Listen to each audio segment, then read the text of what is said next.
pourquoi, quand Manon me dit « Papa, tu chantes vraiment comme une casserole », ça ne me fait rien. A contrario, quand elle me dit « Papa, t'es vraiment pas gentil », je ressens comme une blessure au fond de mon cœur. Aujourd'hui, on parle des critiques, et à la fin de cet épisode, je ne te promets pas que tu ne réagiras plus de manière inadéquate, mais je peux t'assurer que tu auras identifié d'autres manières de réagir. Et surtout, je vais te montrer comment on peut utiliser cette énergie qui semble négative en énergie positive pour grandir et avancer. Dans cet épisode, je vais donc t'expliquer pourquoi certaines critiques nous font du mal, comment les accueillir, et de quelle manière tu peux t'en servir pour évoluer. Et avant le début de l'épisode, je voulais en profiter pour féliciter toutes les personnes qui se sont inscrites au challenge de la gratitude. Cette mini-formation gratuite en 7 missions que je t'ai offerte la semaine dernière. J'ai hâte de savoir ce que vous en avez pensé, et j'ai hâte de savoir surtout ce qu'a fait la gratitude dans votre vie. Personnellement, la semaine dernière, j'ai vécu, j'ai respiré, j'ai transpiré gratitude pendant 1 semaine, et je peux t'assurer que je n'ai jamais eu autant d'énergie de toute ma vie. Si jamais tu ne t'es pas encore inscrit à ce challenge, tu peux le faire en te rendant à l'adresse suivante, sylvainviens.com/gratitude. Tu le retrouves aussi dans le descriptif de cet épisode. J'ai hâte de t'y retrouver. Salut à toi, tu es sur le podcast Dépasse-toi. Je suis Sylvain Viens et je partage avec toi toutes les connaissances et les outils que j'ai acquis à travers de nombreuses lectures, réflexions et expérimentations en tout genre. À la fin de cet épisode, tu ne seras pas plus riche financièrement, ni plus beau ou plus belle physiquement, mais je peux te promettre que tu auras appris quelque chose qui te servira dans la vie de tous les jours.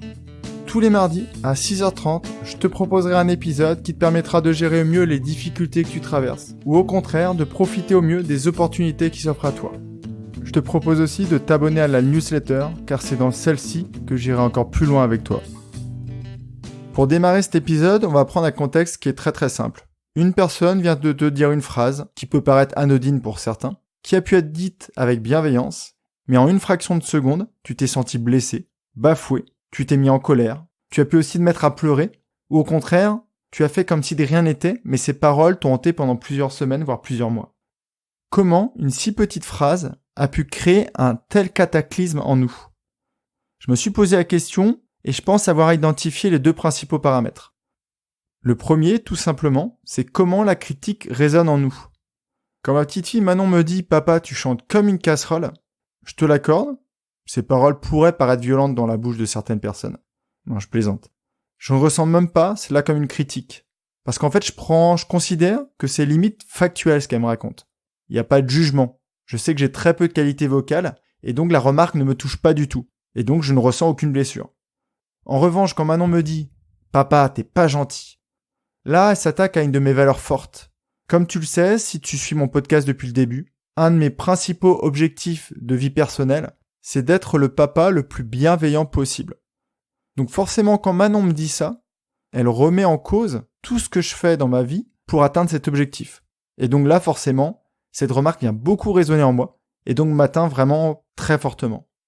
Donc le premier de ces facteurs, en fait, c'est quand le sujet s'attaque à nos valeurs profondes, soit parce que c'est un sujet sur lequel tu travailles beaucoup, ou à contrario parce que tu sais que c'est une faiblesse. Le deuxième facteur qui est primordial d'après moi, c'est qui émet cette critique. Si jamais un parfait inconnu t'insulte dans la rue, tu peux simplement l'ignorer et passer ton chemin.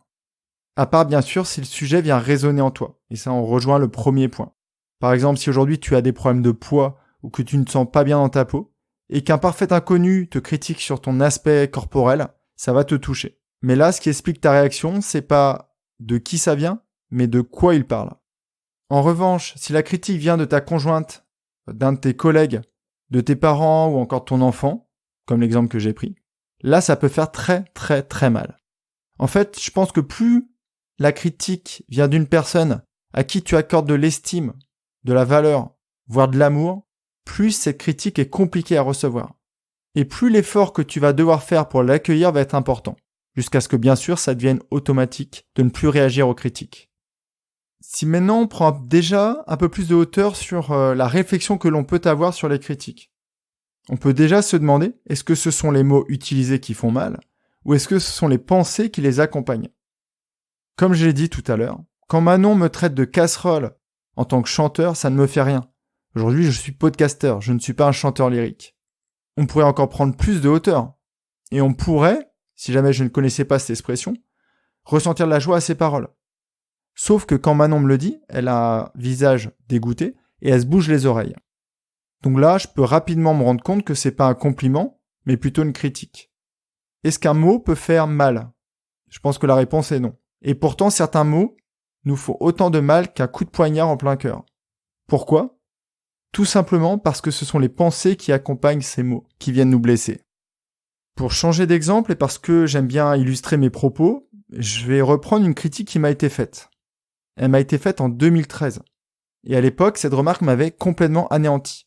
Pourtant, cette situation est restée inoubliable. Inoubliable dans le sens où je pense que je l'oublierai jamais parce que ça a été une des premières peut-être étapes vers le chemin que j'ai parcouru par la suite. En 2013, j'étais pas bien dans mes baskets. J'avais pas encore commencé cette introspection et j'avais même pas fait un seul pas sur le chemin de l'épanouissement que j'ai parcouru depuis des années. À l'époque, je souffrais de ce qu'on pourrait appeler toutes les maladies psychosomatiques. Donc un matin, j'arrive au bureau, je sais plus exactement si c'était une migraine ou un lumbago, et un de mes collègues me sort en souriant « Sylvain, t'es vraiment en carton ». Si on analyse la situation, la personne qui me dit ça, c'est un collègue pour qui j'ai beaucoup d'estime. Posons-nous la deuxième question. Est-ce que c'est un thème qui me touchait ? Est-ce qu'au moment où il m'a dit ça, j'avais déjà au fond de moi cette impression de ne pas être suffisamment en forme ou suffisamment en bonne santé ? Jackpot. Les deux paramètres étaient vraiment réunis pour que ça fasse un cocktail explosif. À cette remarque, à cette phrase, comment aurais-je pu réagir ? Quelle réaction adopter ? Je te laisse imaginer ma réaction, mais je ne vais pas te la donner tout de suite. On va continuer dans ce podcast. Très souvent, à l'écoute d'une critique, on a une réaction qui est négative, ou tout du moins une émotion qui est négative. Comme je dis souvent dans les épisodes, notre cerveau est une machine prodigieuse, mais qui n'adopte pas forcément le bon comportement à la bonne situation. Si jamais, quand tu entends une critique, tu laisses le choix à nos deux cerveaux de base, rappelle-toi le cerveau reptilien, celui qui est le plus primaire et qui était déjà là quand on habitait les grottes, ou le cerveau limbique, celui qui réagit à base de réactions émotionnelles. On a toujours trois choix.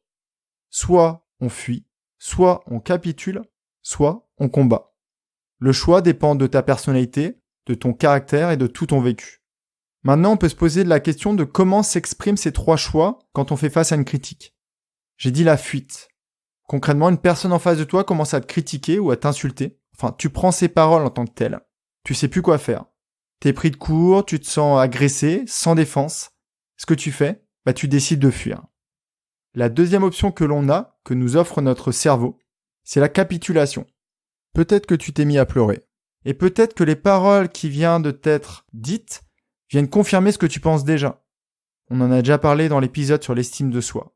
Les personnes qui ont une très faible estime d'elles-mêmes ont beaucoup de facilité à accepter les critiques d'autrui. Donc dans ce cas-là, la capitulation, c'est de rester en face de la personne et de boire ses paroles. Ça, c'était la deuxième option. Maintenant, voyons la troisième option, le combat. Tu as été blessé, tu réagis, et tu as peut-être cette croyance en toi de penser que la meilleure défense, c'est l'attaque. J'en suis pas convaincu, mais on va partir de ce principe. Plusieurs options. Soit tu réagis de manière infantile, c'est toi qui dis, c'est toi qui l'es, à quelques mots près. Soit tu commences à critiquer, voire insulter la personne. Et cette situation pourrait même dégénérer jusqu'à l'affrontement physique. Peut-être qu'à ce moment de l'épisode, tu te poses encore la question, comment est-ce que j'ai réagi à cette parole de mon collègue qui me traitait d'homme en carton ? Bizarrement, alors que tu sais qu'à l'époque j'avais beaucoup de rancœur en moi, beaucoup de colère, beaucoup d'injustice, j'ai capitulé. Mais avant de comprendre tout ce que je te transmets aujourd'hui, ces paroles m'ont vraiment beaucoup blessé. Je pense que tu l'as saisi, si aujourd'hui j'ai fait cet épisode, c'est parce qu'il y a d'autres options possibles. Et d'après moi, la meilleure de ces options, c'est l'accueil. Accueillir une critique, ça va te permettre d'éviter les conclusions des trois choix précédents. Parce qu'à la fin, quand tu t'es battu avec quelqu'un, soit tu es en colère. Soit, comme je l'ai dit, tu ressasses pendant pas mal de temps les paroles qui t'ont été dites. Ou soit tu pleures et tu te sens encore plus faible qu'avant, et ça vient encore confirmer ce que tu pensais déjà de toi. Mais attention, je ne dis pas que ces trois émotions ou ces trois réactions ne sont pas les bonnes. Si on reprend l'exemple de la rue, si quelqu'un t'agresse, peut-être que la fuite est la meilleure option. Maintenant, comment on fait pour accueillir une critique ? Encore une fois, c'est pas la solution la plus simple. J'ai lu beaucoup d'ouvrages et j'ai beaucoup réfléchi avant de comprendre ce que c'est l'accueil. Comment on accueille une difficulté dans la vie. J'en parlais dans les tempêtes de la vie. Comment on accueille une critique qui nous a blessés? Quand tu fais ça concrètement, tu dis à ton cerveau 1 et 2, les cerveaux qu'on vient d'aborder ensemble, ne réagissez pas. Laissez-moi faire. Tu donnes la main à ton cerveau moderne, ton cerveau qui a des capacités de réflexion ou de prise de hauteur plus importantes. Mais pour ce faire, il lui faut du temps.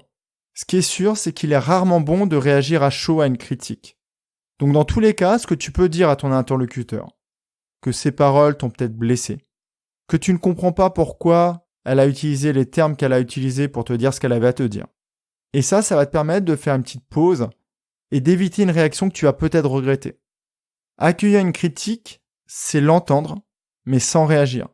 Imagine que tu es une petite maison et que ta porte est ouverte et qu'il y a un individu qui veut quelque chose. Tu peux choisir de fermer ta porte. Tu peux choisir de claquer la porte au nez de cette personne. Ou tu peux décider tout simplement de faire comme si tu n'étais pas là. L'accueillir, c'est différent. C'est lui proposer de rentrer et de savoir vraiment ce qu'il veut, ce qu'il a au fond de lui. Je viens de me rendre compte qu'on a dépassé le temps que je m'étais accordé pour cet épisode. Donc malheureusement, je vais pas pouvoir respecter ce que je t'ai dit en introduction et je vais pas pouvoir aborder tous ces points dans l'épisode. Je vais donc en faire une deuxième partie. Grâce à ce premier épisode, tu as donc compris pourquoi certaines critiques viennent résonner en toi et te faire très très mal. Tu as compris aussi normalement pourquoi souvent on réagit de 3 manières différentes. Et surtout, ce que tu viens de comprendre, c'est qu'il en existe une 4e. Et promis, je te la décortique dans le prochain épisode. Avant de te quitter, je voulais revenir sur une remarque qu'on m'a faite, comme quoi je n'indiquais pas où on pouvait trouver ma newsletter. La newsletter, tu peux la trouver sur chaque formulaire sur mon site. Comme chaque semaine, je te conseille vraiment de t'y abonner. Toutes les semaines, je t'apporte des informations supplémentaires, des choses qui viennent vraiment enrichir tes pratiques et te permettre surtout de passer à l'action. Je ne me répéterai jamais assez, c'est super de comprendre. C'est super d'avoir la théorie, mais si jamais tu ne pratiques pas, bien sûr tu récolteras des fruits, mais ils ne seront jamais aussi bons, jamais aussi juteux que si tu passes à l'action. La semaine prochaine, je reviens donc avec la seconde partie de ce podcast, sur comment accueillir et comment grandir avec les critiques. J'aurais pas vraiment mis en pause les épisodes sur le bonheur, car le fait de comprendre tout ça, ça va te permettre d'être beaucoup plus épanoui, d'utiliser ton énergie de vie à meilleur escient. Au lieu de ressasser des choses ou des critiques qui t'ont fait mal, tu vas utiliser cette énergie pour avancer, pour mettre en place de nouvelles choses dans ta vie. Je te dis donc à jeudi pour la newsletter. En attendant, je te souhaite vraiment une très très belle journée et essaye déjà de mettre en pratique ce que l'on a vu aujourd'hui. La prochaine fois qu'une personne te dit quelque chose qui te fait mal, essaye de ne pas réagir, essaye de voir pourquoi cette critique a résonné. Est-ce que c'est à cause de l'émetteur ou à cause du sujet abordé? Et enfin, essaye de trouver quelle est la meilleure solution à adopter. Prends bien soin de toi et à très très vite.